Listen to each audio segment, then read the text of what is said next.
নমস্কার। তো আজ আমি বানাবো মাছ। তো মাছ দিয়ে এটা আপনারা নিশ্চয়ই চিনেন, তো অনেকেই চিনবেন না কি যেন। এটা হলো টক পাতা, এটা হলো চকুই পাতা, আমরা বলি চকুই পাতা, আপনারা কি বলবেন। তো আমি এটাকে আজ বানাবো। তো আমি এখানে কেটে নিয়েছি, মাছ ভেজে নিয়েছি। তো এখানে আমি একটা আলু সেদ্ধ করে দেবো। তার জন্য এখানে দিতে হবে কাঁচা লঙ্কা দিয়ে আমি এখানে ফোড়নে দিয়ে দেবো সর্ষে আর শুকনো লঙ্কা। আমি এখানে ফোড়নে দিয়ে দিয়েছি। তো এখানে আমি দিয়ে দেবো কাঁচা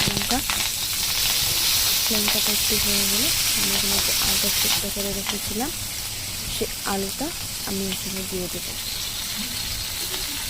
আমি একটু দিয়েছি নাড়াচাড়া করে একটু ভেজে নেবো। আলুটা আর একটু দিতে পারেন আপনারা, আমি অল্প করে বানাবো, তার জন্য আর আলুটা বেশি দিইনি। তো এখানে আমি দিয়ে দেবো এখন টক পাতাটা। এটা রান্না করতে বেশি সময় লাগবে না, অল্প সময়তে হয়ে যাবে।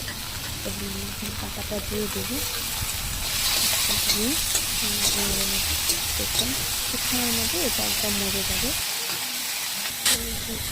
যাওয়ার পর দেখুন আমি এখানে দিয়ে দেবো নুন,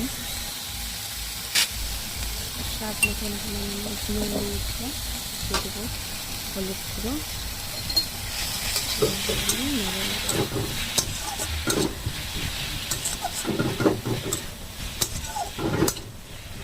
দেখুন এখন এটা কিন্তু দেখছেন আপনারা, দেখতে পাচ্ছেন একদম মজে গেছে। তো এখন হয়ে যাবে,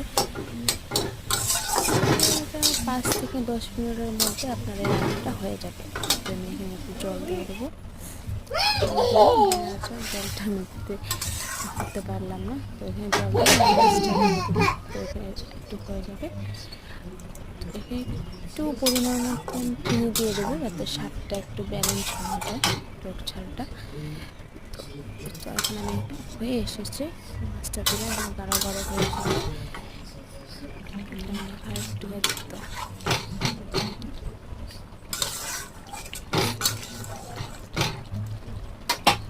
আপনারা ঘরে বানিয়ে দেখবেন, খুব ভালো লাগে খেতে। তো এই যে আমার রেডি টক দিয়ে চুকুই পাতা দিয়ে রুই মাছ।